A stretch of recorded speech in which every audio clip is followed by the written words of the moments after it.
জনগণের রাজনীতি নাকি রাজনীতির জনগণ?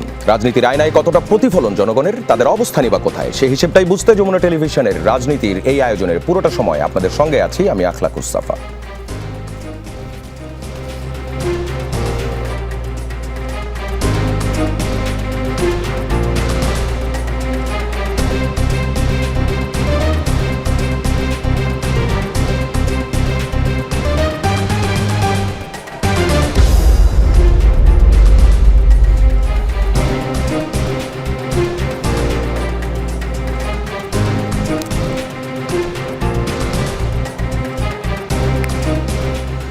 আজ সেই 16 জুলাই 24-এর আন্দোলনের মোড় ঘুরে যাওয়ার দিন।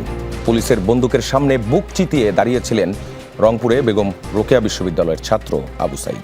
সেই ভিডিও ফুটেজ দেখে স্তম্ভিত হয়ে যায় পুরো বিশ্ব, পাল্টে যায় আন্দোলনের গতিপথ। এদিন চট্টগ্রামে শহীদ হন চট্টগ্রাম কলেজ ছাত্রদলের যুগ্ম আহ্বায়ক ওয়াসিম আকরাম। ঢাকায় শহীদ হন নিউ মার্কেট এলাকার শাহজাহান। নীলফামারীতে প্রাণ যায় সবুজ আলীর। শহীদ হন চট্টগ্রামে এমইএস কলেজের শিক্ষার্থী ফয়সাল আহমেদ শান্ত এবং ফার্নিচার দোকানের কর্মচারী ফারুক। আহত হয় অসংখ্য ছাত্র জনতা। এজন্যই আজকের এই দিনটি জুলাই শহীদ দিবস। কতদূর এগুলো সেই হত্যাযজ্ঞের বিচার, শহীদদের আকাঙ্ক্ষা পূরণে কতটা এগুলো বাংলাদেশ, এসব নিয়েই আজ আমাদের আলোচনা। আমাদের সঙ্গে এরই মধ্যে উপস্থিত হয়েছেন লেফটেন্যান্ট কর্নেল অবসরপ্রাপ্ত কামাল আকবর, প্রধান নির্বাহী কর্মকর্তা জুলাই শহীদ স্মৃতি ফাউন্ডেশন। স্বাগত আপনাকে। আমাদের সঙ্গে কিছুক্ষণের মধ্যেই যোগ দিচ্ছেন গাজী এম.এইচ. তামিম, প্রসিকিউটর আন্তর্জাতিক অপরাধ ট্রাইব্যুনাল, এবং মোহাম্মদ শিশির মনির, জ্যেষ্ঠ আইনজীবী, বাংলাদেশ সুপ্রিম কোর্ট। শুরুতেই জুলাই শহীদ স্মৃতি ফাউন্ডেশনের সিইওর কাছেই যেতে চাই। জুলাই শহীদ স্মৃতি ফাউন্ডেশনের সিইও হিসেবে যদি বলেন যে এখন পর্যন্ত শহীদদের জন্য, শহীদ পরিবারের জন্য এবং আহতদের জন্য ফাউন্ডেশন কি কি করতে পেরেছে? আপনাকে অনেক ধন্যবাদ, এবং যমুনা টেলিভিশনের মাধ্যমে আমাদের গর্বিত এবং সম্মানিত শহীদ পরিবার যারা রয়েছেন তাদের সকল সদস্যকে এবং আমাদের যারা আহত যোদ্ধারা এখনও যুদ্ধ করছেন তাদের সুস্থতা নিয়ে, তাদের সকলের প্রতি সালাম জানিয়ে আমি আপনার প্রশ্নের উত্তর দিচ্ছি। এ পর্যন্ত আমাদের 4টি কাজ দেয়া হয়েছিল: জরুরি চিকিৎসা সহায়তা, আর্থিক সহায়তা, স্মৃতি সংরক্ষণ এবং পুনর্বাসন। জুলাই ফাউন্ডেশন যা করেছে সেটি হলো আর্থিক সহায়তার ক্ষেত্রে প্রতিটি শহীদ পরিবারকে জরুরি ব্যয় হিসেবে শহীদ পরিবার প্রতি 5 লক্ষ করে টাকা দেওয়ার কথা। আমরা 852টা প্রথম যে গ্যাজেট ছিল তার মধ্যে 831 জন শহীদ পরিবারকে আমরা 5 লক্ষ করে টাকা প্রদান করতে পেরেছি। আর যেহেতু 3,83,000 টাকা টোটাল দরকার ছিল আহতদের জরুরি সহায়তা দেওয়ার জন্যে, বাট তখন সরকারের জরুরি ত্রাণ তহবিল থেকে মাত্র 100 কোটি টাকা দেওয়া হয়েছিল, যেটি 1/3ও না, তারও কম। সেখান থেকে আমরা 6,400 জন আহতকে আমরা আর্থিক সহায়তা দিতে পেরেছি। প্রথমটা। চিকিৎসা সহায়তা খুবই খারাপ অবস্থা। আমি যেটা বলবো যে তখন তো কাতরাচ্ছিল, পা কেটে ফেলেছে সে প্রথম দিকে যখন জুলাই ফাউন্ডেশন যাত্রা শুরু করে। কিন্তু এখন যে চ্যালেঞ্জটা হচ্ছে যে তাদের সম্মানের জায়গায় হসপিটালের অবস্থা, আজ পরশুদিন তার অপারেশন হবে, আজকে এমআরআই করতে হবে, হাসপাতালের এমআরআই একটাই মেশিন নষ্ট। তো সে ছুটে আসে জুলাই শহীদ স্মৃতি ফাউন্ডেশনে, যেখানে এই বাবদ কোনো বাজেট নেই। তো তার কর্মচারীদের যে আবর্তক ব্যয়, বেতন ভাতা, সেখান থেকে আমরা তাকে এমআরআইটা করিয়ে দিই, অপারেশনের জন্য রেডি করে দিই। তার পাটা ভাঁজ করতে পারে না। সো এরকম অনেক রোগী আছে যাদেরকে অ্যাম্বুলেন্সে করে নীলফামারী, পিরোজপুর এগুলোতে আমরা আমাদের কর্মীদের বেতন ভাতা থেকে পৌঁছে দিয়েছি। তাদের জরুরি ইঞ্জেকশন লাগবে এখনই, 2,500 টাকার দাম করে এক একটা ইঞ্জেকশন, পৌঁছে যাবে না হলে পা, তো তাকে আমরা ইঞ্জেকশন বাড়িতে পৌঁছে দিয়ে এসেছি।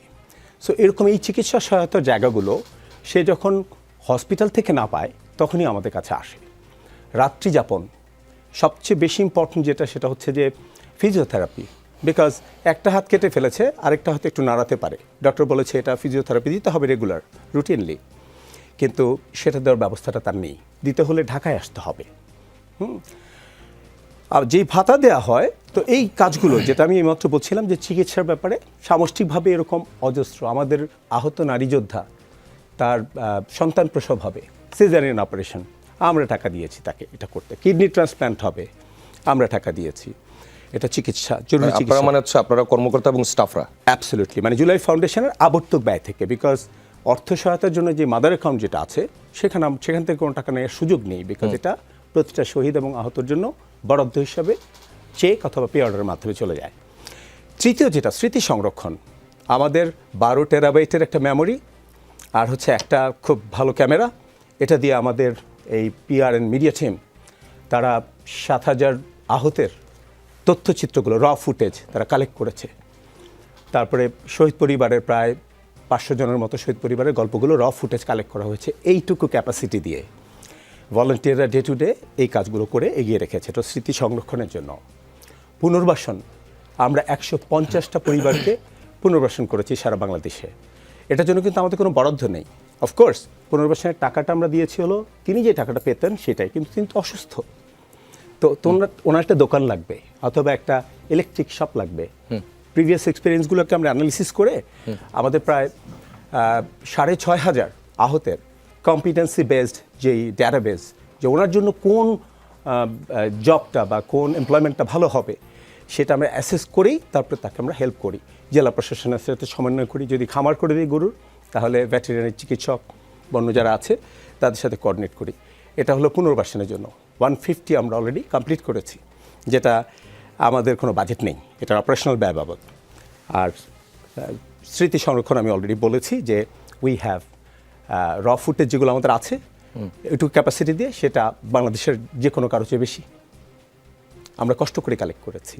সো এই 4টা কাজ যদি আমি এইভাবে বলি, শুধু যে সার্বিক অর্থে যতটুকু আমাদেরকে রিসোর্স দেওয়া হয়েছিল তার অনেক বেশি মাল্টিপ্লাইড সার্ভিস আমরা দিতে পেরেছি। কারণ এটা ডক্টর মোহাম্মদ ইউনূস ইন্টারিম সরকারের প্রধান, উনি ছিলেন চেয়ারম্যান, উনি এটা তৈরি করেছিলেন ওয়ান স্টপ সার্ভিস মডেলে।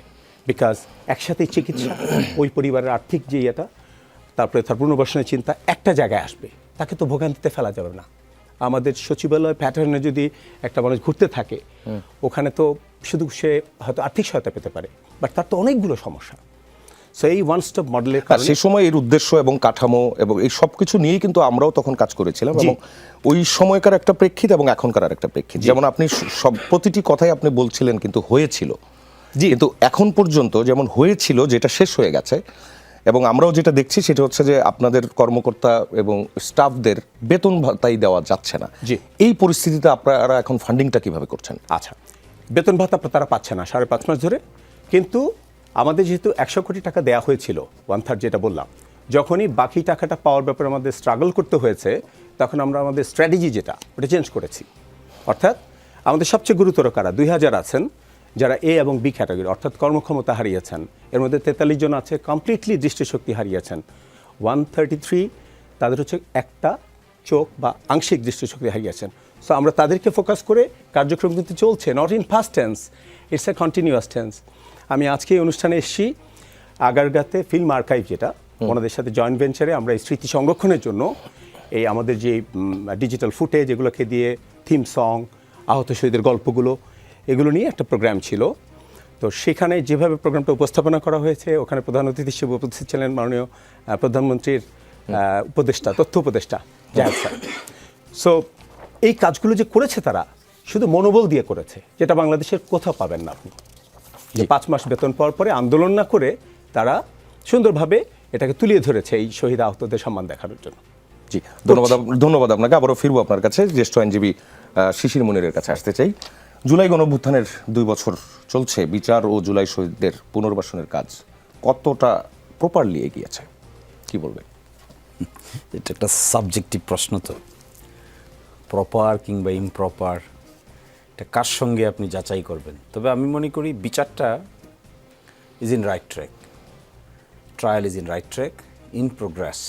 আমাদের দেশের বিচারের যে সিস্টেম আছে, যে পদ্ধতিগুলো অবলম্বন করতে হয়, এই পদ্ধতিগত ফেয়ারনেস এই বিচারে আছে, দৃষ্টিভঙ্গিগত ফেয়ারনেস বিচারে আছে, ইনভেস্টিগেশনে ফেয়ারনেস আছে, এবং প্রপার ট্রায়ালের মাধ্যমে বিচার করা হচ্ছে। এবং since the issue is live, still এখনও এভিডেন্সেসগুলো লাইভ ইন্টারপ্রিট করা যাচ্ছে। এখনও আপনার অডিও ভিডিও রেকর্ডিংগুলোকে বিচারে অত্যন্ত গুরুত্বপূর্ণ ইস্যু হিসেবে ব্যবহার করা যাচ্ছে। এই ক্ষেত্রে আমি মনে করি এই বিচারের জায়গাটা খুবই প্রপার ওয়েতে অগ্রসর হচ্ছে। তারপরে 2টো ট্রাইব্যুনাল আছে, 2টো ট্রাইব্যুনালে তো এত বিচার করা সম্ভব না, আসলে অনেকগুলো মামলা হয়েছে। তারপরেও যে গতি দেখা যাচ্ছে, যেভাবে কাজ করছে, আমার মনে হয় এই বিচার প্রক্রিয়াটাকে অগ্রসর হতে বাকি সময়টুকু আমাদের দেয়া দরকার। আর সেকেন্ড হলো প্রত্যাশা এবং প্রাপ্তির মাঝখানে গ্যাপ হয়েছে অনেক। যে প্রাপ্তিগুলো হওয়ার কথা ছিল খুব কুইকার, খুব সুইফার এবং খুব in a very new dimension, new fashion, বর্তমান সরকার এসে জুলাই সনদ বাস্তবায়নের যে আর্গুমেন্ট তারা তুলেছেন, আমি মনে করি that they are doing a wrong thing, that they are doing a blunder, এবং এটি তাদের করা উচিত হয়নি। এবং কোনো একটা জায়গায় গিয়ে এটিকে আইনি বিতর্কে রূপান্তর করেছেন যে জুলাই জাতীয় সনদ বাস্তবায়ন হবে কী রূপে, আদেশের বৈধতা আছে কিনা, এটি সাংবিধানিক না অসাংবিধানিক, ভয়েডে ভিনিশিও কিংবা ভয়েডে ভিনিশিও না, এই যে আর্গুমেন্ট তারা তুলেছেন, আমার বিবেচনায় সরকার এটা ভুল করছে। This is the wrong step, they have to be repentant for that step. এক সময় তারা এটার জন্য অনুশোচনা করতে বাধ্য হবেন। কারণ হলো জুলাই অভ্যুত্থান যদি গ্লোরিফাই হয় তাহলে সরকারের তো হারানোর কিছু নাই। জুলাই অভ্যুত্থানের ফল হিসেবে যে একটা নির্বাচন হয়েছে তার মাধ্যমে সরকার 2/3 মেজরিটি পেয়ে ক্ষমতায় এসেছে। সুতরাং জুলাই অভ্যুত্থান যদি সঠিকভাবে রেপ্রেজেন্টেড হয়, আইনি প্রোটেকশন পায়, টেকসই প্রোটেকশন পায়, দীর্ঘমেয়াদী প্রোটেকশন পায়, তাহলে সরকারের তো হারানোর কিছু থাকার কথা নয়। কিন্তু আমি দেখছি কেমন যেন একটা হীনমন্যতা সরকারের মধ্যে কাজ করে। এই হীনমন্যতাটুকু আজও দেখবেন সংসদে দাঁড়িয়ে বিতর্ক করে বিপ্লব হয়েছে না গণ অভ্যুত্থান হয়েছে। বলুন তো সরকারের দৃষ্টিকোণ থেকে বিপ্লব হলেই অসুবিধা কি, আর গণ অভ্যুত্থান হলেই অসুবিধা কি? তাদের ব্যারিয়ার কোথায়? They are the most important beneficiaries of the revolution. এখন যদি আমি রেভলিউশন বলি আর কিংবা আমি মাসাব সার্চ বলি, তাতে গভর্নমেন্টের হারানোর কি কিছু আছে? আমি তো হারানোর কিছু দেখি না। একটা অযথা কূটতর্ক তারা ডেভেলপ করেছেন। সেই কূটতর্কটা হলো কি করে জুলাই অভ্যুত্থানকে কেন্দ্র করে সংবিধানকে তারা সংশোধন করবেন, সংস্কার করবেন না। এই কূটতর্কের কি মানি থাকতে পারে? শুধু ব্যক্তি বিশেষের বাগ্মিতা ছাড়া আমি এখানে আর কোনো রেজাল্ট খুঁজে পাই না। আমার তো মনে হয় না যে পরিবর্তনগুলোর ব্যাপারে আমরা একমত হয়েছিলাম সেই পরিবর্তনগুলো দ্রুত বেগে করলে বাংলাদেশের মানুষ অখুশি হবে। না, এটা না করে সরকারের কি লাভ, ফায়দা কি? আমি তো মনে করি এই জায়গায় আমিত্ব কাজ করছে। আচ্ছা, কোনটা আমি করেছি, কোনটার মধ্যে আমি ছিলাম, কোনটার মধ্যে আমি ছিলাম না, কেন যে প্রক্রিয়ায় এখন গণ অভ্যুত্থানের মাধ্যমে সরকার গঠিত হয়েছে, শহীদ প্রেসিডেন্ট জিয়াউর রহমানের আমলে সেই প্রক্রিয়া কি সরকার গঠিত হয়নি? সেটাকে কি তারা সিপাহী জনতার বিপ্লব বলে না? সেটাকে সিপাহী জনতার বিপ্লব বললে আজকে ছাত্র জনতার বিপ্লব বলতে তাদের অসুবিধা কোথায়? এই ঐতিহাসিক রাজনৈতিক বিতর্কে, টার্মিনোলজি কিংবা পরিভাষাগত বিতর্কে কেন তারা পা ভাড়াচ্ছে? তাতে কি মানুষের মধ্যে তাদের পপুলারিটি বাড়ছে?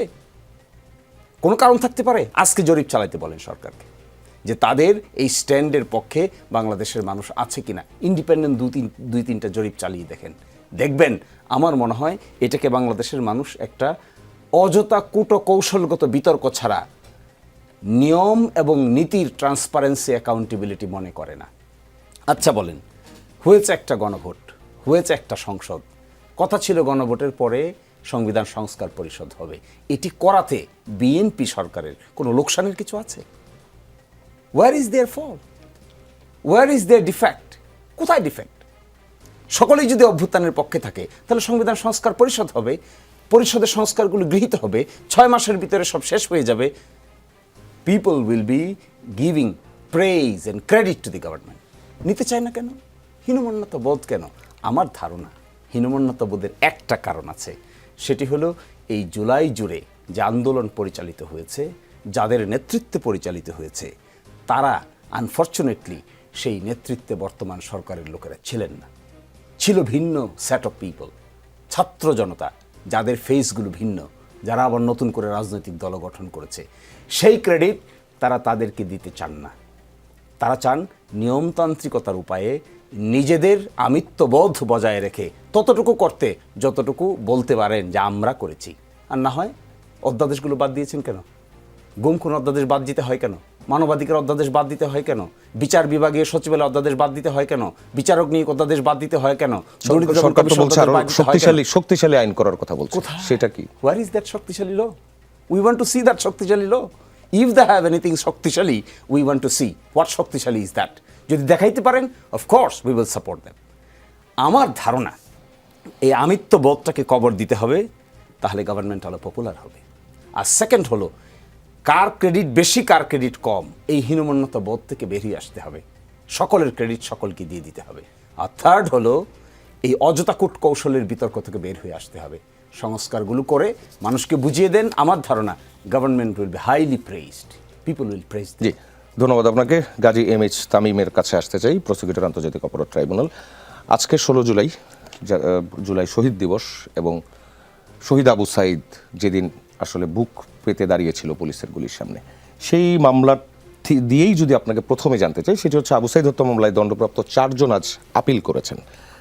প্রসিকিউশনের কি অবস্থান এই বিষয়ে? জি, আপনারা জানেন যে আবু সাঈদ হত্যা মামলায় ট্রাইব্যুনাল ইতিমধ্যে রায় প্রদান করেছেন। সেখানে 30 জন আসামি ছিল। দর্শকদের জানানোর জন্য একটি কথা বলে রাখি, সেটা হলো একটা ভুল ধারণা আমাদের আছে, সেটা হলো যে এটি মনে হয় আবু সাঈদ হত্যা মামলার একমাত্র বিচার। আসলে কিন্তু তা না। সাবেক প্রধানমন্ত্রী শেখ হাসিনার বিরুদ্ধে যে রায়টা ট্রাইব্যুনাল দিয়েছে, সেখানে প্রসিকিউশনের পক্ষ থেকে 3টি চার্জ প্রপোজ করা হয়েছিল। তার মধ্যে একটি কিন্তু ছিল আবু সাঈদ হত্যা। অর্থাৎ শেখ হাসিনার বিচারের মাধ্যমে আবু সাঈদের বিচারের প্রথম অংশ কিন্তু ওখানে শেষ হয়ে গিয়েছে। ওখানে শেখ হাসিনা, তৎকালীন স্বরাষ্ট্রমন্ত্রী এবং তৎকালীন আইজিপির বিচার হয়ে গিয়েছে, সুপিরিয়র কমান্ডের বিচারটা। এক্স্যাক্টলি। পরবর্তীতে রংপুর বিশ্ববিদ্যালয়ের ভিসি সহ ওখানকার পুলিশ কমিশনার সহ পুলিশ ঊর্ধ্বতন কর্মকর্তা এবং আওয়ামী লীগের নেতৃবৃন্দের জন্য 30 জন আসামি করে আরেকটি বিচার ট্রাইব্যুনাল 2-তে হয়েছে। এই দুটো বিচারেই আসলে কিন্তু আবু সাঈদের টোটাল বিচারটাই হয়েছে। এখানে তারা আপিল করেছেন, তারা এই রায় সংক্ষুব্ধ বলে আপিল করেছেন। এটা তারা করতেই পারেন, এটা 30 দিন তাদের সুযোগ আছে। কিন্তু প্রসিকিউশন এই রায়ে সন্তুষ্ট প্রকাশ করেছে এবং প্রসিকিউশন আপিল করবে না মর্মে বলে দিয়েছে, এবং আপিলের মেয়াদ মনে হয় আর 2-1 দিনই আছে। কেন? সেটা হলো যে এখানে যাদেরকে আপনারা গুলি করতে সরাসরি দেখেছেন তাদেরকে ট্রাইব্যুনাল মৃত্যুদণ্ড প্রদান করেছে, এবং যারা কমান্ড করেছেন তাদেরকে ট্রাইব্যুনাল মৃত্যুদণ্ড প্রদান করেছেন। এর মধ্যে যারা এই কমান্ডটাকে সুপিরিয়র থেকে সাবঅর্ডিনেট পর্যন্ত ক্যারি করলো, তাদেরকে বিভিন্ন মেয়াদে কারাদণ্ড দিয়েছেন। যেমন কাউকে আমৃত্যু দিয়েছেন, কাউকে 10 বছর, কাউকে 5 বছর এবং কাউকে 3 বছর।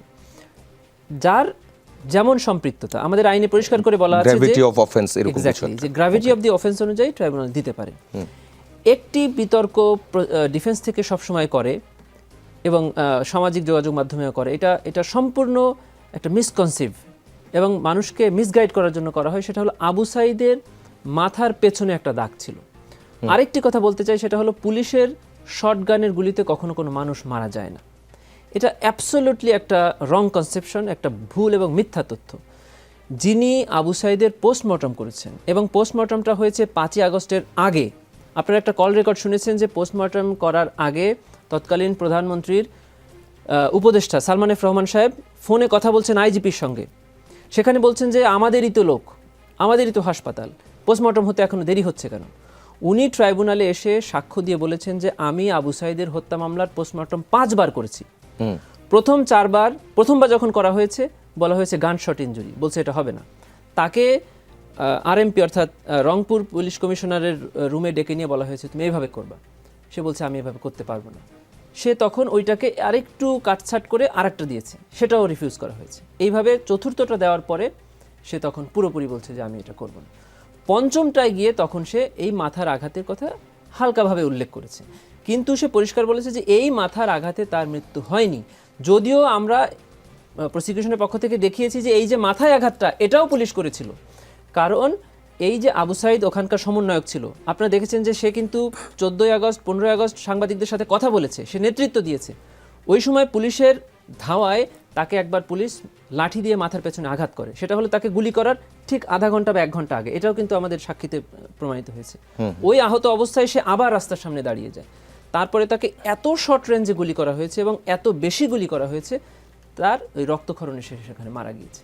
এবং সেই পোস্টমর্টম রিপোর্টের অরিজিনাল কপি ট্রাইব্যুনাল তলব করেছিল। রংপুর থেকে টোটাল ভলিউমটা এনে ট্রাইব্যুনালের সামনে আনা হয়েছে। সেটাকে ডিফেন্স কাউন্সিল দেখেছেন, সেটার উপরে ক্রস এক্সামিন করেছে, মানে জেরা করেছেন। তারপরে ট্রাইব্যুনাল এটাকে ফাইন্ডিং দিয়েছেন যে হ্যাঁ আবু সাঈদ পুলিশের শর্ট রেঞ্জের গুলিতে মারা গিয়েছে। এবং আপনাদের গণমাধ্যমের মাধ্যমেই কিন্তু সারা জাতি লাইভ টেলিকাস্ট হয়েছিল সেটা। সেটা লাইভ করা যায়নি আসলে, তখন ইন্টারনেট বন্ধ ছিল, আমরা লাইভ করতে পারিনি, আমরা সেটা রেকর্ডেড চালিয়েছিলাম আর কি। হ্যাঁ, আপনারা রেকর্ডেড চালিয়েছেন, কিন্তু কোনো গণমাধ্যম এটাকে করেছিল আর কি, এরকম। না, লাইভ করে নাই, এটা একটা গণমাধ্যম যেখান থেকে হচ্ছে সাক্ষীও আছেন, হ্যাঁ, যে উনি রিপোর্টার ট্রাইব্যুনালে গিয়ে সাক্ষীও সাক্ষ্য আছেন। দিয়েছেন হ্যাঁ, যে এটা তাদের সামনে হয়েছে ঘটনাটা, হ্যাঁ। এবং তারা সেই সময় উপস্থিত ছিলেন, এবং সেটাই কিন্তু উঠে এসেছে, এবং হ্যাঁ, এবং সেটাও prosecution-এর কিছুক্ষণ পক্ষ পরেই থেকে আমরা কিন্তু আমরা ইয়ে করতে পেরেছি। টেলিভিশন থেকে এই ভিডিও আমরা নেইনি, আমরা সরাসরি গণমাধ্যমের অফিস থেকে গিয়ে ওদের মাস্টার কপি এনে ট্রাইব্যুনালে দেখিয়েছি যে কিভাবে সরাসরি গুলি করছে। এইভাবেই ট্রাইব্যুনালে বিচার হয়েছে, এবং ট্রাইব্যুনাল যাকে যেমন খুশি সাজা দিয়েছেন, প্রসিকিউশনের বিরুদ্ধে কোনো আপিল করেনি। আমরা মনে করছি যে প্রসিকিউশন তো এই আপিল তো চ্যালেঞ্জ করবে, প্রসিকিউশন সেখানে যখন এই আপিলটা হিয়ারিং এ আসবে তখন অবশ্যই প্রসিকিউশন এটাকে অ্যাপিয়ার করবে এবং হিয়ারিং করবে, এবং আমরা আশা করছি যে অবশ্যই ট্রাইব্যুনাল যে রায় দিয়েছেন সেই রায় অ্যাপিলেট ডিভিশন আপিল। আচ্ছা, আরেকটা বিষয়, সেটা হচ্ছে চিফ প্রসিকিউটর তিনি বলেছেন যে জুলাই শহীদের সংখ্যা 1400 ছাড়াতে পারে। আজ স্বরাষ্ট্রমন্ত্রীও বলেছেন যে সংখ্যাটা 2000 ছাড়িয়ে যেতে পারে। এদিকে সরকারি গ্যাজেটে এখন পর্যন্ত যেটা 834, আমি যদি ভুল না করে থাকি, 865। মানে 34 পরে আর সাবসিকুয়েন্ট কিছু গেজেট হয়েছে। আচ্ছা আচ্ছা, চূড়ান্তভাবে শহীদদের পরিচয় শনাক্তকরণের প্রক্রিয়াটা কি কি উপায়ে চলছে? জি, আমরা এই জুলাই গণঅভ্যুত্থানে সংগঠিত মানবতাবিরোধী অপরাধের মামলার তদন্তকালে দেখতে পেয়েছি যে বিশেষ করে 18 এবং 19 তারিখে এত বেশি ম্যাসাকার হয়েছে। আমাদের কাছে কিছু ছবি আসছে যে মানে লাশের পর লাশ হাসপাতালে জমা হয়ে আছে। ঢাকা মেডিকেলের মর্গে, হ্যাঁ, নতুন ঢাকা মর্গে মেডিকেল, এবং বেশি গিয়েছে হলো আপনার মিডফোর্ডের একজন স্টাফ আমাদেরকে তথ্য দিয়েছেন, আমরা তার জবানবন্দি নিয়েছি। সে বলছেন যে একটা পর্যায়ে গিয়ে তাদের একজন অফিসার বলল যে এই লাশ এইভাবে রাখা যাবে না, এগুলাকে তোমরা বুড়িগঙ্গায় ফেলে দিয়ে আসো, এবং তাদের অর্ডার অনুযায়ী তারা বেশ কিছু লোকজন মিলে অসংখ্য লাশ তারা বুড়িগঙ্গায় ওই দিন ফেলে দিয়েছে। নাম্বার 2 হলো আমরা যে অনেকগুলো গণকবর দেখতে পাচ্ছি, 114টা গণকবর আছে আপনার এই রায়ের বাজার, সেটা আমরা কিছুদিন আগে দেখতে গিয়েছিলাম, আজকেও গিয়েছিলাম। তারপরে জুরাইনে আছে, মুন্সিগঞ্জে আছে। এই যে অসংখ্য গণকবর, এই গেজেটেড হয়েছেন শুধু তারা যাদের মেডিকেল সার্টিফিকেট দেওয়া গিয়েছে যে হ্যাঁ তারা গান শট ইনজুরিতে নিহত হয়েছেন, অথবা তাদের মেডিকেল সার্টিফিকেট অথবা তাদের পোস্টমর্টম এরকম কোনো না কোনো হাসপাতালের বা ডাক্তারের সার্টিফিকেট দেওয়া গিয়েছে, তাদেরকেই কেবল গেজেটভুক্ত করা হয়েছে। এরপরে এই গেজেট হওয়ার পরে ট্রাইব্যুনালে একটা রায় প্রদান করেছেন। আশুলিয়ার যে 6 জনকে পুড়িয়ে হত্যা করা হয়েছিল, সেই 6 জনের মধ্যে 2টি আনআইডেন্টিফাইড লাশ ছিল। ওই 2টি লাশের রাখা হয়েছিল, স্যাম্পল রাখা হয়, ডিএনএ রাখা হয়েছিল। পরবর্তীতে যখন 2 জন আসছেন, আমরা টেস্ট করে দেখছি একজনেরটা মিলে গেছেন। পরবর্তীতে আমরা ট্রাইব্যুনালে অ্যাপিল করেছি, ট্রাইব্যুনাল অর্ডার দিয়ে একজনের লাশকে তার ফ্যামিলিকে নেওয়ার পারমিশন দিয়েছেন, এবং গভর্নমেন্টকে একটা অর্ডার করেছেন যে তার নামও যেন গেজেটেডভুক্ত করা হয়, সেটা করা হয়েছে। এইভাবে কিন্তু ক্রমান্বয়ে আসছে। তার মানে এই 834 শেষ হচ্ছে না। 114 জনের যে স্যাম্পলটা নেওয়া হয়েছিল, সিআইডি যে স্যাম্পল নিয়েছিল রায়ের বাজার থেকে, সেখানের মধ্যে 9 জন পরিবার তাদের নিখোঁজ ক্লেম করেছে এবং তারা স্যাম্পল দিয়েছে। সেক্ষেত্রে বাকিদেরটা কিভাবে এখন আমাদের কাছে যতক্ষণ না পর্যন্ত কেউ এসে দাবি করছেন যে হ্যাঁ আমার সন্তানকে খুঁজে পাইনি, আমরা তো সেদিনও ওপেনলি বলে দিয়েছি যে আপনাদের যাদের আত্মীয় স্বজনকে এখনো খুঁজে পাননি তারা এসে আমাদেরকে বলবেন, তখন তাদের ডিএনএ নিয়ে সেটাকে টেস্ট করে দেখা হবে, যদি তখন মিলে যায় তখন। কিন্তু কেউ যদি আসলে স্যাম্পল দিতে না এসে থাকে, এই ক্ষেত্রে কি কোনো ভীতি কাজ করতে পারে বলে মনে করেন কিনা? এটা তো অবশ্যই হতেই পারে, কারণ ওই সময়ে আমরা তদন্তে দেখেছি যে হাসপাতাল থেকে তারা সার্টিফিকেট নিয়েছেন এই শর্তে যে সার্টিফিকেটে লিখে দেওয়া হবে যে রোড অ্যাক্সিডেন্টের মৃত্যু অথবা অন্য কোনো কারণে মৃত্যু, এইরকম লিখে দিলেই কেবল তারা লাশ বুঝে পেয়েছেন। এরকম শর্তে অসংখ্য মানুষ তাদের লাশ নিয়ে অলরেডি কবরস্থ করে দিয়েছেন, তারা এখনো দাবিও করেন। এজন্যই চিফ প্রসিকিউটর বলেছেন যে এটা 1400 না, এটা 1400 ছাড়াতে পারে। 865 এটা হলো এখন পর্যন্ত তাদের শনাক্ত করা গিয়েছে, তাদের পরিচয় পাওয়া গিয়েছে, তাদের সার্টিফিকেট পাওয়া গিয়েছে, এরকম হলো 834, পরবর্তীতে এটা 865 বা 67 হয়েছে। আর বাকি যাদেরকে আইডেন্টিফাই করা যায় নাই, যাদের কোনো খোঁজই পাওয়া যায় নাই, এরকম হলে জাতিসংঘ রিপোর্ট অনুযায়ী 1400। আমাদের বক্তব্য হলো এটা আরো অনেক বেশি হবে। জি, আমি আবারও আসছি কামাল আকবরের কাছে। জি, আপনি বলেন। আমি এটার সাথে একটু কানেক্ট করে বলছি। প্রথমে আমাদের কাছে গত কালকেও একজন সাংবাদিক ভাইয়ের মাধ্যমেই একটা মা, তার আর্জি হচ্ছে যে আমার ছেলেটাকে বুড়িগঙ্গায় নদীতে ভাসিয়ে দেওয়া হয়েছিল, এটা আমি কিভাবে পাবো। তিনি এসছেন, উনি রায়ের বাজার বা অন্য কোথাও, তো নদীতে ভাসিয়ে দেওয়া হয়েছে। আজকে রায়ের বাজার, গতকালকে আমরা রায়ের বাজার গিয়েছিলাম, মানে চিফ প্রসিকিউটর উনি গিয়েছিলেন। তো ওখানে ওনার যে মেয়ের জামাই আর কি, তার একটা দাবি হচ্ছে মা আসতে পারেন অসুস্থতার জন্য, যে আমাকে একটা হাড্ডি দেন। ওর মা একটা হাড় চেয়েছে যাতে বলতে পারে যে এটা আমার ওই সন্তানের হাড়। বিকজ নিশ্চিহ্ন হয়ে গিয়েছে সে। আমি আরেকটা জিনিস বলবো যে আমি সরেজমিনে গ্রাউন্ডে দেখেছি, কারণ আমি তখন একটা কলেজের প্রিন্সিপাল ছিলাম। সো আমার কলেজের একটা ছাত্র নিহত হয়, ভেরি টল গাই, অনেক কিছু বের হয়ে আসে। সে যখন নিহত হয় তখন ওই হাসপাতালে টোকেন, যেটা এন্ট্রি টোকেন, সে এন্ট্রি টোকেনটা পর্যন্ত দিতে চায়নি। তার বোন হাসপাতালে যাবে ভাইয়ের কাছে, ভীতিতে যেতে পারেনি, বিকজ ওখানে যে পোস্টমর্টেম সেগুলো ছিল কন্ট্রোল। কোনো মেডিকেল রিপোর্ট ওই সরকারের যেভাবে উনি ডিরেকশন দিয়েছেন সেভাবেই দিতে হবে, অন্যভাবে দেওয়া যাবে না। তো এই মানুষগুলোকে এখন সেই পুরনো রিপোর্ট খুঁজে বের করে এনে তারপরে যে আমাদের ম্যানেজমেন্ট ইনফরমেশন সিস্টেম যেটা বলে আর কি, সেখানে কাগজগুলো দিতে হয়, ডকুমেন্টগুলো, তারপরে তার ইনভলভমেন্ট, ওগুলো দিয়েই তারপরে শহীদ হিসাবে নির্ধারণ করে দেন গেজেট পাবলিশ হয়। ওভাবেই 865 হয়েছে। এখন কোনো একটা আমরা ম্যাস ইনফরমেশন দেওয়ার দরকার, মানে কান্ট্রিতে। আমরা তো এর আগে দেখেছি নববর্ষের সময় আমরা শুভেচ্ছা বার্তা পেয়েছি প্রত্যেকের SMS-এ। তো ওয়াই নট এই ম্যাস ইনফরমেশনটা দেওয়া, যে আপনি যদি ওই সময় আপনার কোনো প্রিয়জনকে বা কাউকে হারিয়ে থাকেন, আমাদের সাথে যোগাযোগ করেন। নিজে থেকে উনি আসবে, তারপর আমি কেন যাব? আমরা কেন এই ইনফরমেশনটা বাংলাদেশকে দিতে পারছি না? যে 114টা এখানে আছে, এটা এখানে আছে, ডিএনও আমরা কালেক্ট করেছি, বিকজ ওগুলো পোস্টমর্টেম হয়েছে সিআইটির মাধ্যমে, যেটা কথা বলছিলেন রায়েরবাজার 114টা।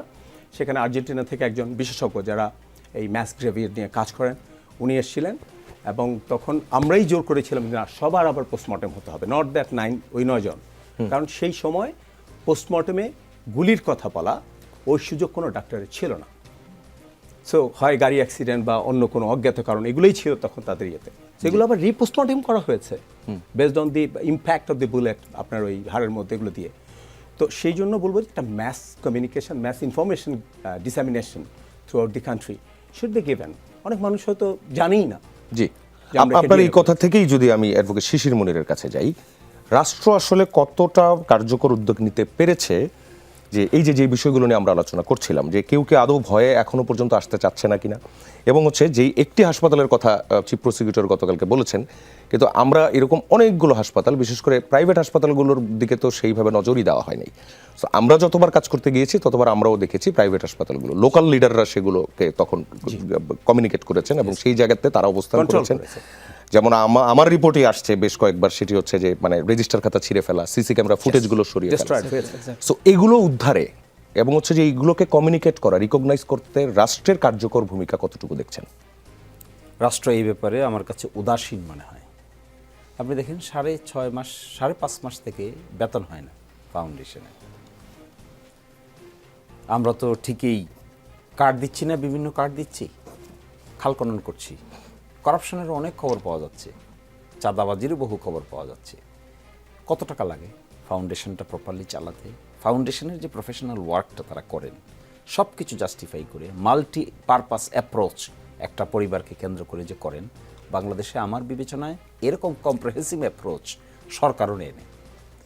শুধু ওই ব্যক্তি বিশেষের জন্যই না, ওই পরিবারের সঙ্গে সম্পৃক্ত ব্যক্তিবর্গ কিভাবে তাদেরকে ডিপেন্ডেন্সি থেকে ইন্ডিপেন্ডেন্ট করা যায়, কিভাবে একটা ইনকাম ওরিয়েন্টেড জেনারেটেড ব্যবস্থা করে দেওয়া যায়, ছোট্ট একটা দোকানে বসে সে করে তার জীবনটা চালাতে পারে।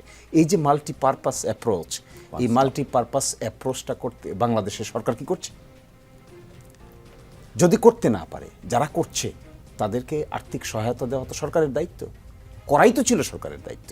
কিন্তু সরকার যেহেতু করতে পারছে না, যে বা যারা করছে তাদেরকে প্রপার অ্যাসিস্ট্যান্স দেওয়া, it is the prime responsibility of the government. Second হলো, আমি খুব অবাক হই জুলাইয়ের এই ম্যাসাকারটাকে আর্কাইভ আকারে উপস্থাপন করে জাতিগত একটা বিষয় হিসেবে পৃথিবীর সামনে উপস্থাপন করা, এটি কোনো ব্যক্তি বিশেষের কাজ না, পারবে না কোনো ব্যক্তি বিশেষ।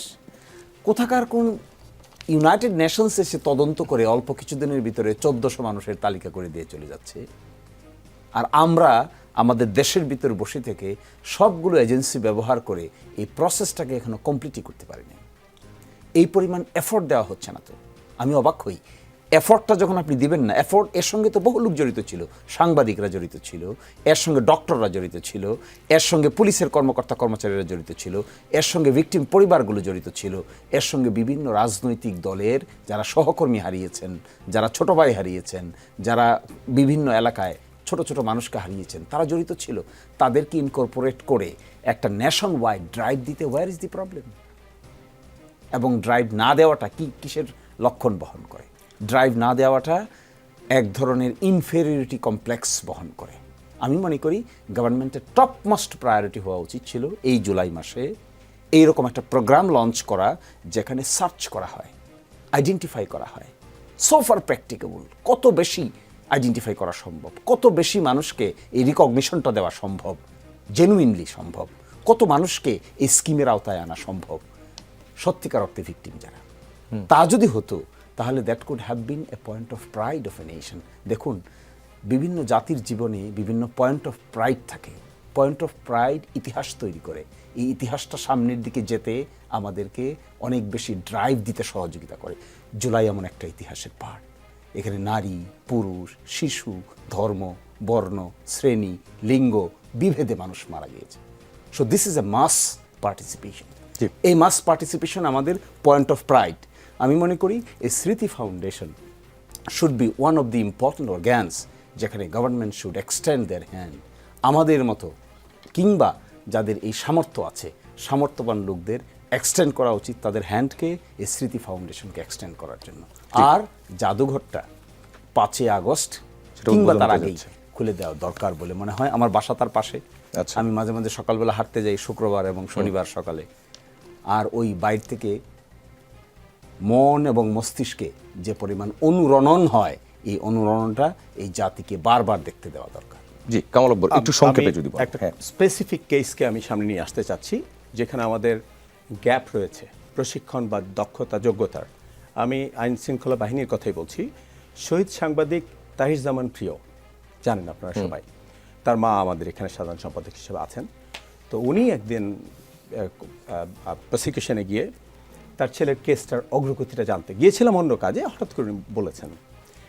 তো যিনি ইনভেস্টিগেশন অফিসার, উনি আমাদের সম্মানিত চিফ প্রসিকিউটর মহোদয়কে উনি বলছিলেন, আমরা শুনতে পাচ্ছিলাম যে এটা হেলিকপ্টার থেকে আসে। That's his finding.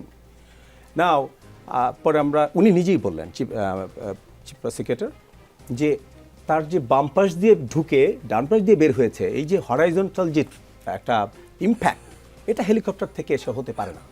And then instantly that IO he said, তাহলে স্যার ওইদিকে যে এপি ব্যাটালিয়ন ছিল ওটা থেকে আসে।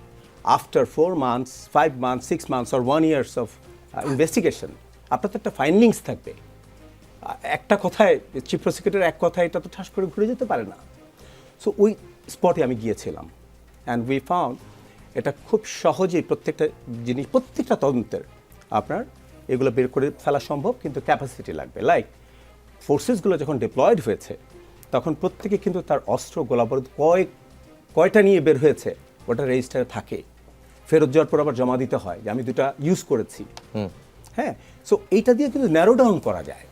ন্যারো ডাউন না করলে যেটা হয় যে একটা মার্ডার, যে এই কিলিংয়ের পেছনে 40 জন হয়তো আসামি হয়ে ভিতরে আছেন। ন্যারো ডাউন করলে যারা রিয়েলি ওখানে ছিল না, ওটা কিন্তু একটু থিন আউট হয়ে যায়। ওটা একটা ওটা তো সাফারিংস একটা। সো এই জায়গাটা আমরা দেখেছি যে এখানে একটা আন্ডারস্ট্যান্ডিংয়ের প্রয়োজন রয়েছে। এবং জেলাব্যাপী তো আমরা একটা ড্রাইভ নিয়েছি, আমাদের রিসোর্স না থাকলেও ড্রাইভ নিয়েছি। সেটা হলো যে আমরা এই ব্যাপারে উৎসাহী যারা আছেন, যে আইন সম্পর্কে জানতে চান, তাদেরকে নিয়ে মানে ভলান্টিয়ার্স ওনারা আসবেন। আমরা হিউম্যান রাইটস বিচারের এই জায়গাগুলো বা বেসিক্সটা, এটা আমরা তাদেরকে একটা ট্রেনিংয়ের মতো করে ডিস্ট্রিক্ট ওয়াইজ ছেড়ে দিব।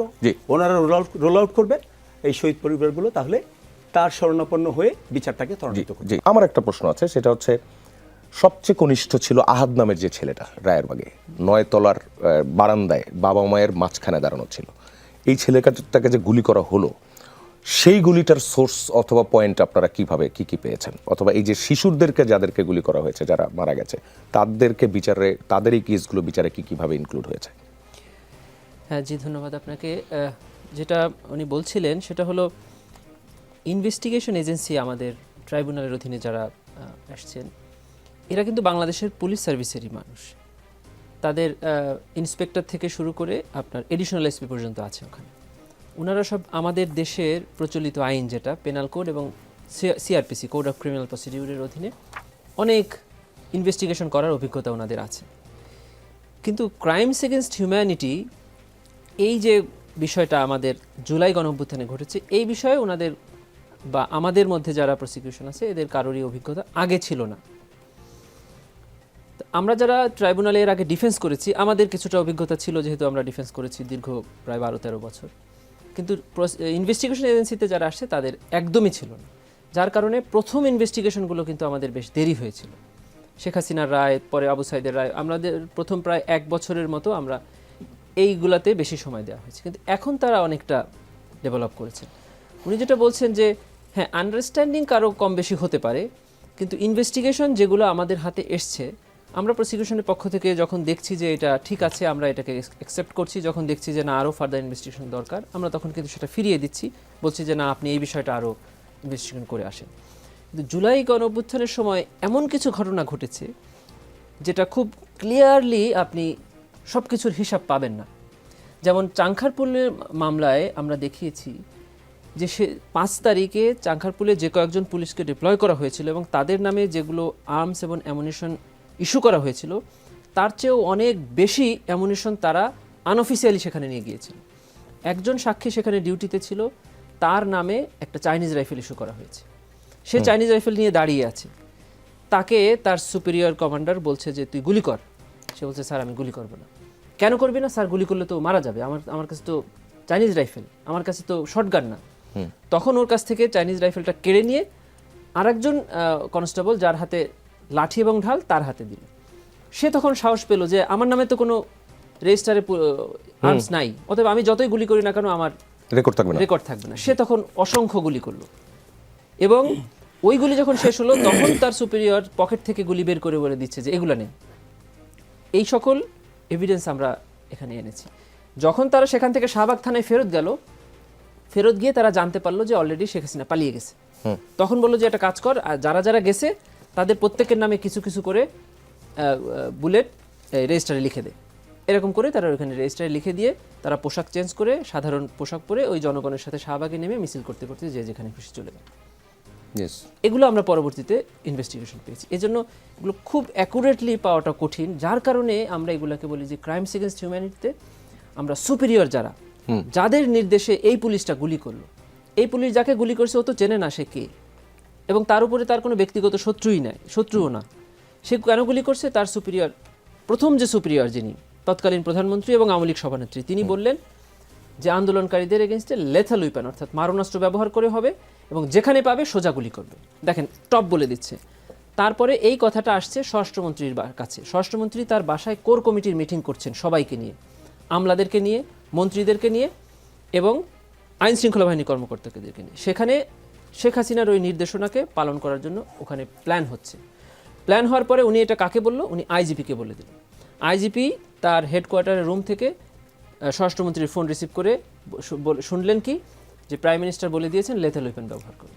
আইজিপির সামনে বসা ছিল প্রলয় কুমার জোয়ারদার, এডিশনাল ডিআইজি। উনি সেখান থেকে গিয়ে প্রত্যেকটা ডিএমপি কমিশনারের কাছে বলে দিলেন এবং প্রত্যেকটা ডিআইজিকে বলে দিলেন। ডিএমপি কমিশনার এবং প্রত্যেকটা পুলিশ কমিশনের যেগুলো মহানগরে আছে তারা তাদের সাবঅর্ডিনেটকে পৌঁছিয়ে দিলেন। এটা গেল হলো প্রাইম মিনিস্টার, স্বরাষ্ট্রমন্ত্রী, আইজিপি থেকে পুলিশ কমিশনার্স এবং ডিআইজি, সেখান থেকে একদম পুলিশের কনস্টেবল পর্যন্ত পৌঁছে গেল শেখ হাসিনার অর্ডার। এটা গেল হলো চেইন অফ কমান্ড। এর বাইরে আছে পলিটিক্যাল পার্টি। ওবায়দুল কাদের শেখ হাসিনার বক্তব্য শোনার পরে বলল কি এই আন্দোলন দমন করার জন্য ছাত্রলীগই যথেষ্ট, এবং বলল যে প্রত্যেকটা ইউনিটে তোমরা প্রতিরোধ করে তোলো। তার কথা সমর্থন করে বলল কে ছাত্রলীগের সভাপতি সাদ্দাম বলল যে এদেরকে একটাও রাখা যাবে না। আনিসুল হক সাহেব এবং সালমান এফ রহমান সাহেব ফোনে কথোপকথন করছে যে আমাদের এখন কারফিউ দিতে হবে, কারফিউ দিয়ে ওদেরকে শেষ করে দিতে হবে। এইটা প্রত্যেকটি এমপিদেরকে বলে দেওয়া হলো, প্রত্যেকটি ছাত্রলীগ, যুবলীগ, আওয়ামী লীগের কর্মীদেরকে বলে দেওয়া হলো। তার মানে শেখ হাসিনা দুইটা ক্যাপাসিটিতে তার দুইটা ফোর্সকেই কিন্তু বলে দিলেন। এইভাবে চেন অফ কমান্ডটা প্রত্যেকটা লোকালি ছড়িয়ে গেল, যার কারণে ক্রাইমস এগেইনস্ট হিউম্যানিটির বিচারটা মূলত ওই সুপিরিয়র কমান্ডারদের জন্যই, যাদের কারণে এই ফিল্ডে গিয়ে সাবঅর্ডিনেটরা এই অফেন্সগুলো করে। জি ধন্যবাদ। আমি শিশির মুনিরের কাছে ফিরতে চাই, যেখান থেকে আসলে শেষ হলো শেখ হাসিনার কথাই যেহেতু আসলো, তিনি দেশে ফিরতে চান এবং আত্মসমর্পণ করতে চান, এমন একটা খবর যেই মাধ্যমে যেভাবেই এসছে না কেন এর কোনো লিগ্যাল ভ্যালু আছে কিনা সেটা একটা জানতে চাওয়া। আরেকটা হচ্ছে আজকে স্বরাষ্ট্রমন্ত্রী তিনি বললেন যে প্রত্যর্পণ চুক্তির মাধ্যমেই ভারত থেকে তাকে ফেরত আনা হবে, এবং তিনি এটাও বললেন যে কিন্তু সেটা কিভাবে হবে তা ভারত সরকারই দেখবে। আপনার কাছে জানতে চাওয়া, শেখ হাসিনাকে আইনানুগভাবে ফেরানোর বিষয়ে ভারত সরকার ইতিবাচক কিছু ভাববে বলে আশা করেন কিনা? তারা একটা চিঠিরও কিন্তু কোনো জবাব দেয়নি।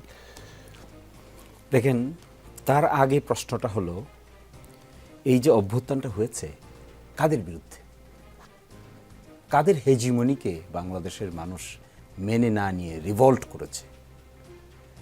আনসার একটা পাবেন খুঁজে, যে শুধুমাত্র তৎকালীন সরকারের বিরুদ্ধে মানুষ রিভল্ট করে নাই, রিভল্ট করেছে পার্শ্ববর্তী দেশের বাংলাদেশের উপরে অযাচিত হস্তক্ষেপের বিরুদ্ধে। যে কারণে দেখতে পাবেন এই শেখ হাসিনার পরাজয়টা শুধু শেখ হাসিনার পরাজয় না। আপনি দেখবেন 5ই আগস্টের পরে একটা দীর্ঘ সময় ভারতের স্টেট মেকানিজম থেকে কোনো ধরনের কোনো রেসপন্স খুঁজে পাবেন না। হতভম্ব দীর্ঘদিন। আমি বলেছি আরেক জায়গায়, এটা হলো অল্প সুখে মানুষ কাতর হয় আর অধিক সুখে মানুষ পাথর হয়। তো ভারতের রেসপন্সটা ছিল এরকম। শেল্টার দিয়েছে তারা, সেখানে গিয়ে যে হেলিকপ্টার ল্যান্ড করেছে, গভর্নমেন্টের মেকানিজম ছাড়া ল্যান্ড করতে পারবে এটা হেলিকপ্টার? না, হেলিকপ্টার তো সেখানে ল্যান্ড করেনি, সেখানে C-130 গিয়েছিল। যাক, সেখানে যাক, ধরেন সেখানে গিয়েছে, ওই ল্যান্ডে কেন? দুনিয়াতে আর ল্যান্ড নেই? ওই ল্যান্ডে তো তিনি এখানে আছেন, একটা প্রোটেকশনে আছেন। এখন পরবর্তী প্রশ্ন হলো তিনি আসতে চান, আমি তো আই ওয়েলকাম হার। কেউ যদি এসে আদালতে এসে আদালতের প্রসেসের মধ্যে থাকতে চান, তাকে তো আপনি বাধা দিতে পারবেন না। Anybody can come. অন্য কনভিক্টেড যারা হয়েছে তারাও আসতে পারে। এবং এটা ডিসেম্বর, নভেম্বর, এই অক্টোবর হিসাব করার কি দরকার? If she wants she can come tomorrow. তাহলে দুটো কনসিকুয়েন্স, একটা হলো আদালতে গিয়ে সারেন্ডার করা, এটা একটা কনসিকুয়েন্স, আর একটা কনসিকুয়েন্স হলো বাংলাদেশের সীমানার মধ্যে ঢোকা সাপেক্ষে কনভিকশন ওয়ারেন্টের অংশ হিসেবে ওনাকে অ্যারেস্ট করা বাংলাদেশের আইন শৃঙ্খলা বাহিনীর দায়িত্ব। এখন কেউ কেউ বলে উনি এসে সারেন্ডার করবেন। সারেন্ডার করতে গেলে তো আদালত পর্যন্ত আসতে হবে তো। তার আগে যদি অ্যারেস্ট করেন, কনভিকশন ওয়ারেন্ট তো আছে, কনভিকশন ওয়ারেন্ট তো ইস্যু করা আছে, তাহলে legally any time within the boundary of Bangladesh she can be arrested. আর থার্ড হলো, আমি ফার্মলি বিশ্বাস করি প্রত্যর্পণ চুক্তির অধীনে ভারতীয় সরকার কোনো দিনেই তৎকালীন প্রধানমন্ত্রীকে ফেরত দিতে রাজি হবে না। It may go up to a legal fight. প্রত্যর্পণ চুক্তিটা বাস্তবায়ন করতে গেলে কি করতে হয়? বাংলাদেশের হোম মিনিস্ট্রি থেকে উদ্ভূত হয়ে একটা প্রপোজাল ফরেন মিনিস্ট্রিতে যাবে। এই ফরেন মিনিস্ট্রিটা ওই দেশের ফরেন মিনিস্ট্রিকে পাঠাবে, ওই দেশের ফরেন মিনিস্ট্রি হোম মিনিস্ট্রিকে পাঠাবে, ওই হোম মিনিস্ট্রির অধীনে একটা ওয়ারেন্ট জারি হবে। ওই ওয়ারেন্টে সংশ্লিষ্ট ব্যক্তি অ্যারেস্ট হবেন, অ্যারেস্ট হয়ে ওই দেশের সংশ্লিষ্ট আদালতে হাজির করা হবে, তারপরে জেলে পাঠানো হবে। এরপরে প্রশ্ন দাঁড়াবে কিভাবে তিনি এক্সট্রা ডাইট হবেন। এটি এর একটি 9 জন সদস্য আছে, মৃত্যুদণ্ড হয়েছে ভারতে গিয়ে, 6 জন আছে যাবজ্জীবন হয়েছে ভারতে গিয়ে। এই মামলা আমি হাইকোর্টে করছি এখন। তাদেরকে বাংলাদেশে পাঠানো হয়েছে প্রত্যর্পণ চুক্তির অধীনে। কিন্তু ওখানে যদি অ্যারেস্ট না করা হয়, অ্যারেস্ট করে তাকে জেলে না নেওয়া হয়, তাহলে প্রত্যর্পণ করার প্রশ্ন আসে না। বাংলাদেশ থেকে অনুপ চাটিয়াকে আমরা প্রত্যর্পণ করেছি না? কাস্টডিতে ছিল, জেলে ছিল, তখনই আমরা প্রত্যর্পণ করেছি। আমার ধারণা ভারতীয় সরকার এটি কখনোই করতে চাইবে না। আমার একটি সাজেশন আছে, যদি গভর্নমেন্ট, এটা খুব ডেলিকেট ম্যাটার, খুব সেন্সিটিভ ম্যাটার, এই ধরনের প্রত্যর্পণ সরকার প্রধানদের, এই ক্ষেত্রে বাংলাদেশ সরকারের উচিত খুব সফিস্টিকেটেড লিগ্যাল ফার্মকে এঙ্গেজ করা। ব্যক্তিগতভাবে কিংবা মন্ত্রণালয় থেকে হঠাৎ সাংবাদিকদের প্রশ্নের উত্তর দিতে গিয়ে নানান মন্তব্য করলে প্রত্যর্পণ সারা দুনিয়াতে জীবনেও কোনোদিন সম্ভব হবে না। এটার জন্য দরকার sophisticated legal farm to engage, যারা প্রফেশনালি কাজটা করতে পারে। জি, লেফটেন্যান্ট কর্নেল কামাল আকবরের কাছে আসতে চাই। সেটি হচ্ছে, একটা অধিদপ্তর হয়েছে। ইয়েস। এখন আপনাদের যে 4টি কাজের কথা বললেন, অধিদপ্তর হয়েছে, অধিদপ্তরের কাজ এবং আপনাদের কাজ, এর মধ্যে কোনো কনফ্লিক্ট আছে কিনা, অথবা কনফ্লিক্ট হওয়ার কোনো সুযোগ আছে কিনা? আমি এটাকে কনফ্লিক্ট না বলে বলবো যে জুলাই শহীদ স্মৃতি ফাউন্ডেশনটা যে ওয়ান স্টপ মডেলে এটা তৈরি হয়েছে এবং এখনও কাজ করছে, আমাদের অধিদপ্তরটা সেই ওয়ান স্টপ মডেলের কম্পিটেন্সি অর্জন করতে পারেনি, সুযোগও পাননি। ওনাদেরটা হলো সচিবালয়ে যেভাবে অফিস হয় সেরকম একটা বিষয়। আর এখানে হচ্ছে আমার টোটাল ক্রাইসিসগুলোকে একসাথে হ্যান্ডেল করার জন্য একটা মেকানিজম এখানে 2 বছর ধরে তৈরি হয়েছে। এটা একটা কম্পিটেন্সি, এখানে সরকারের বিনিয়োগও আছে। সো এটা আমি দুটার সাথে কনফ্লিক্টিং বলছি না। ওনারা অনুদান দিচ্ছেন, যেটা হলো যে মাসিক ভাতা। আমরা যেটা করছি সেটা হলো ওই সময় যেটা শুরু হয়েছিল সেটা শেষ করতে হবে আগে। ভাতা যে 1/3 পেল, 2/3 তো বঞ্চিত হলো। প্লাস স্বাস্থ্য, এই স্বাস্থ্যের যে পরবর্তী পর্যায়টা, একটা মানুষকে ট্রমা থেকে হিলিং করতে হলে আপনার 1.5 থেকে 2 বছর লাগবে তার ট্রমা থেকে বের হতে। এক মা 4 তলার বারান্দায় 2 মেয়েকে নিয়ে দাঁড়িয়েছিলেন, মাথায় গুলি লাগার পরে মেয়ের মগজটা মায়ের কোলে পড়েছে। সরি, আমি you may go for the censorship এর জন্য, ওয়ার্ডটার জন্য। সেই মা সেদিন থেকে কথা বলা বন্ধ করে দিয়েছেন। এটা একটা গল্প। আজকে যে অনুষ্ঠান থেকে আসলাম, ছোট একটা মেয়ে, তার মা হচ্ছে মানসিকভাবে কিছু মনে রাখতে পারে না, বোঝেও না, চেনেও না, তার বাবা মারা গিয়েছে। এই বোনটা আর 2টা ভাই নিয়ে, ছোট মেয়েটা এতটুকু। এই যে একটা ফ্যামিলি, একটা শহীদ মানে কিন্তু একজন মানুষ চলে গেছেন তা না, একটা ফ্যামিলি তছনছ হয়ে গেছে। সো এদেরকে এই যে হিলিং, ট্রমা হিলিং, তারপর আমি এর আগে ফিজিওথেরাপির কথা বলেছি, এগুলো কিন্তু চলবে লম্বা সময়। অনেকে মনে করছেন যে শেষ তো না। 15,903 জন আহত আছেন, তাদের এক একজনের এক এক রকম প্রবলেম। চোখের পিছনে প্যালেট নিয়ে ঘুমাচ্ছেন প্রতি রাতে পেইন কিলার খেয়ে, কিন্তু শুধু একটা প্যালেট পিছনে গিয়েছে, অন্ধ তো হয়নি, এটা হলো ভাবনা। আমরা বলছি যে তুমি category C. Get that pain, ওই পেইনটা আমি ফিল করি একবার, আমরা একবার ফিল করি। ক্লায়েন্ট ওরিয়েন্টেশন বাড়াতে হবে আমাদের ডিসিশন মেকারসদের। আমি একটু আরেকটা প্রসঙ্গে চলে যেতে চাচ্ছি, যেটা শিশিরমণি স্যার বলছিলেন। দেখেন, আমি এই যে আমরা সিভিল ওয়ারগুলো দেখেছি সারা বিশ্বে, একটা পার্টি ফোর্স ভেঙে যায়, ফোর্সের একটা অংশ অস্ত্র নিয়ে এই পার্টির সাথে, একটা অস্ত্র এখানে। আমাদের এখানে যেটা হয়েছে, এটা ওয়ার ছিল, কিন্তু এখানে প্রদর্শিত হয়েছে জনগণের শক্তি। বিকজ আবু সাইদ এক হাতে মম বাঁশের বাঁশরি, আর হাতে রণতুর্য, এটাই তো ওনার সিম্বলটাই তো তাই। এক্স্যাক্টলি এই ছাত্র জনতার কোনো অস্ত্র ছিল না। সেই অস্ত্র ছিল না মানুষগুলো যখন একটা সরকারকে, 17 বছরের ডালপালা গজানো সরকারকে উপড়ে দিতে পারে, পালিয়ে যেতে বাধ্য করে, তখন বুঝতে হবে জনগণের শক্তিটা কোথায়। তারা সব দেখছেন। সো এই যে গল্প যে উনি আসবেন ফিরবেন, এই মেয়েটা যার গল্পটা একটু আগে করলাম, যার পরিবারটা তছনছ হয়ে গেছে, সেই মেয়েটা বলছে এই প্রশ্নের উত্তরে হাসিনা আসবেন, বলেছে উনি আসার পরে আমাদের কাছে দিয়ে দিয়েন, আমরা বিচার করে ফেলব, কারণ তার বাবাকে সে মেরেছে। ওটা চিন্তা করাও যাবে না, মানে আমরা ভাবি না যে এই সাহস, সেটা এক্সটার্নাল সাহস হোক বা উইদিন ইনসাইড, এটা ইয়ে না। আর এখন যেটা চলছে, এটা হলো info and psychological warfare. Absolutely. জি, এম এইচ তামিমের কাছে আসি। খুব সংক্ষেপে যদি বলেন, সেটি হচ্ছে যে এই যে সুপিরিয়র কমান্ডার, তাকে ফেরানোর যে প্রক্রিয়া অথবা যে এই আলোচনাটাই হচ্ছে, আপনারা আসলে এটা কিভাবে ডিল করবেন? আমি এতটুকুই বুঝি, কেবল যেটা আকবর সাহেব বলছিলেন, যে এই যে ফিরে আসার কথা উনি বলার সাহস পাচ্ছেন, সেটাই হলো আমাদের ব্যর্থতা। এই আমাদের বিচারের ব্যর্থতা, আমাদের সরকারের ব্যর্থতা, আমাদের এই যারা জুলাই আন্দোলনের পক্ষে ছিলাম তাদের ব্যর্থতা। কারণ সে ফিরে আসার কথা ওঠার আগেই তো আমরা তাকে ধরে আনার জন্য আমাদের রাষ্ট্র কাজ করার কথা ছিল। আমাদের তারা কি ধরনের ম্যাসাকার করেছে সেটা মানুষের কাছে পৌঁছে দেওয়া দরকার ছিল। এবং আসলে এই জুলাই গণঅভ্যুত্থানে কত ভয়ঙ্কর মাত্রায় ক্রাইমস এগেন্স্ট হিউম্যানিটি হয়েছে, এটা প্রত্যেকটা মানুষের কাছে পৌঁছে দেওয়া উচিত ছিল, যে এখন ওনারা চিন্তাই না করতে পারে যে না, ফিরে যাওয়া যেতে পারে ওখানে আবার। যেমন আমি একদিন তৎকালীন সংস্কৃতি উপদেষ্টার সাথে কথা বলছিলাম। উনি একদিন আমাকে বলছিলেন যে তামিম, আপনারা কতদিনে এই ট্রায়ালটা শেষ করতে পারবেন? আমি বলছি, স্যার আসলে তো এটা একটা নতুন ধরনের সিস্টেম, একটু সময় লাগবে, 6 মাস। 6 মাসে আপনি কি করতে পারবেন? 6 মাসে একটা ট্রায়াল হবে, ওনার বিচার হবে। আপনাদের সর্বোচ্চ শাস্তি কত আছে? উনি বললেন যে আমি বললাম আমাদের সর্বোচ্চ শাস্তি ডেথ পেনাল্টি। কয়বার দিতে পারবেন একজন মানুষকে? আমি বললাম একবার। একজন মানুষকে তো একবারের বেশি দেওয়া যায় না। উনি বললেন যে আমরা এমন কাজ করব যে প্রত্যেকটা মানুষ জুলাই স্মৃতি জাদুঘরের গেট দিয়ে ঢুকবে এবং জুলাই স্মৃতি জাদুঘরের গেট দিয়ে যখন বের হবে, প্রত্যেকটি মানুষের অন্তরে শেখ হাসিনাকে একবার করে মৃত্যুদণ্ড হবে। এবং আমি মনে করি যে ভিডিও ডকুমেন্টারি আমরা করেছি এবং উনি যে জুলাই জাদুঘর আমরা in the mean time visit করেছি, এটি সাধারণ মানুষের জন্য খুলে দেওয়া উচিত। এই ভিডিওগুলো প্রত্যেকটি মানুষের কাছে পৌঁছে দেওয়া উচিত। আমাদের যে সাক্ষীগুলো হচ্ছে ট্রাইব্যুনালে, প্রত্যেকটা মানুষ ট্রাইব্যুনালে যে উপস্থিত থাকে, সাক্ষীগুলোর সাক্ষ্য শুনে ঝরঝর করে কাঁদছেন।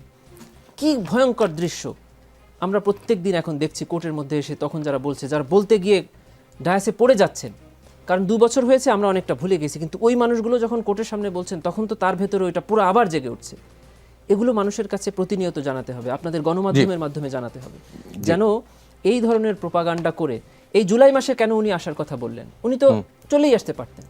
এই জুলাই মাসের ট্রমা যেন মানুষ ভুলে যায়, যেন ওনার ওই আলোচনা আপনাদের মিডিয়াতে চলে আসে, পত্রিকায় চলে আসে, যে উনি ফিরবেন, আইনগতভাবে কিভাবে ফিরবেন।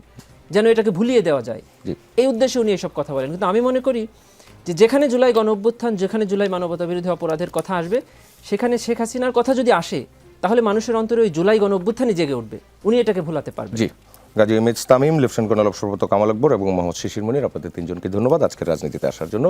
দর্শক, রাজনীতিতে শেষ বলে কিছু নেই, তাই চলতেই থাকবে। তবে আমরা ফিরবো আগামী রোববার ঠিক রাত 9টায়। যমুনা টেলিভিশনের সঙ্গেই থাকবেন।